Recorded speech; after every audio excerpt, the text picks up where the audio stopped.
Super crispy और flavourful सी stuffing के साथ बनने वाले ये चिकन रोल्स अगर आप भी बाजार से मंगवा कर खाते हैं तो इस वीडियो को देखने के बाद आप कभी भी इनको बाजार से नहीं मंगवाएंगे। अस्सलाम वालेकुम and welcome back to seven flavours. आज हम बनाएंगे बहुत ही मज़ेदार क्रिस्पी चिकन रोल्स जो बच्चों बड़ों सबको बहुत ही पसंद आने वाले हैं। क्विक सी रेसिपी है। वीडियो अच्छी लगी तो लाइक शेयर ज़रूर कर दिया करें और साथ ही साथ चैनल सेवन फ्लेवर्स को सब्सक्राइब कर लें। तो चलिए शुरू करते हैं। सबसे पहले स्टफिंग रेडी कर लेंगे हम।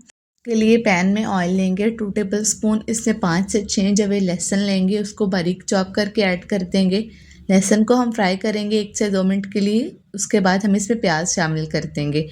प्याज को हम बिल्कुल बारीक चॉप करके ऐड करेंगे। एक मीडियम साइज़ का प्याज था। इनको फ्राई करेंगे जब तक कि प्याज अच्छे से नरम हो जाए, कलर चेंज हो जाए। तो इसमें हम बोनलेस चिकन ऐड कर देंगे जिसको बॉईल करके श्रेड कर लिया था। जब 300 ग्राम चिकन लिया था, चिकन में आ जाए तो इस पर कैप्सिकम ऐड कर देंगे। 2 शिमला मिर्च ली थी, इनको इस तरह क्यूब्स में कट करके शामिल कर देंगे। क्योंकि हम चिकन रोल्स की स्टफिंग बना रहे हैं इसलिए इनको बारीक ही हम कट करेंगे। इनको फ्राई करेंगे और स्पाइसेस ऐड कर देते हैं जिसमें नमक ऐड करेंगे 1 टेबल स्पून, सुरख मिर्च 1 table spoon, black pepper half table spoon, coriander powder 1 table spoon, गरम मसाला 1/4 टेबल स्पून और साथ ही कसूरी मेथी ऐड करेंगे 1/4 टेबल स्पून। उससे बहुत ही अच्छी खुशबू आएगी स्टफिंग में। इन सब स्पाइसेस को मिक्स करेंगे, फ्राई करेंगे 1 से 2 मिनट के लिए। उसके बाद मैंने यहाँ पर आलू लिए हैं, आधा किलो आलू थे। इनको बॉईल करके हम इस तरह मैश कर लेंगे। ये भी इसमें ऐड कर देंगे और इसको मिक्स कर लेंगे। मिक्स करने के बाद हमारी ये मज़ेदार सी स्टफिंग रेडी हो चुकी है। जितनी क्वांटिटी में चिकन और पोटैटो मैंने लिए थे उनके लिए ये क्वांटिटी स्पाइसेस की बिल्कुल इनफ है। अगर आप कम या ज़्यादा कर रहे हैं तो उसके हिसाब से स्पाइसेस भी आप मैनेज कर लीजिएगा। अब हम फ्लेम ऑफ कर देंगे और स्टफिंग को ठंडा होने के लिए रख देंगे। जब अच्छे से ठंडी हो जाएगी तब भी हम रोल्स में इसको फिल करेंगे। जब भी आप कोई भी स्टफिंग बनाकर उसको फिल कर रहे हों तो स्टफिंग बिल्कुल ठंडी होनी चाहिए, वरना रोल या समोसा जो भी आप बना रहे हैं वो नरम पड़ जाते हैं। और साथ ही साथ स्टफिंग बिल्कुल ड्राई होनी चाहिए, इसमें कोई भी पानी या मॉइस्चर नहीं होना चाहिए, वरना भी रोल्स ख़राब भी हो सकते हैं और वो नरम भी पड़ जाते हैं। अब हम सील करने के लिए रोल्स को स्लरी बना लेंगे। तो उसके लिए मैदा लिया है 1.5 टेबल स्पून। इसमें थोड़ा सा पानी शामिल करके एक गाढ़ा सा मिक्सचर हम बना लेंगे।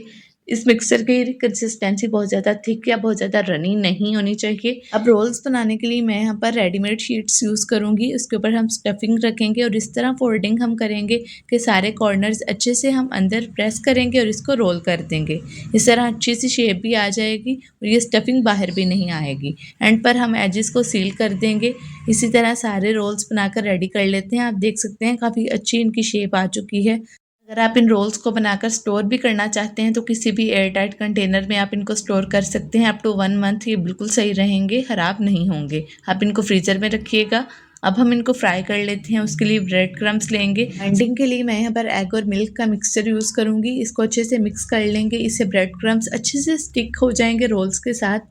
अब मैं यहाँ पर रोल्स ले रही हूँ, फ्रीज़र से इनको निकाला था। इनको डीफ्रोस्ट बिल्कुल नहीं करेंगे। जैसे ही आपने इनको फ्रीज़र से निकाला फ़ौरन ही हम यूज़ कर लेंगे, वरना ये सॉगी और सॉफ्ट हो जाएंगे, फ्राइंग में भी डिफ़िकल्टी होगी।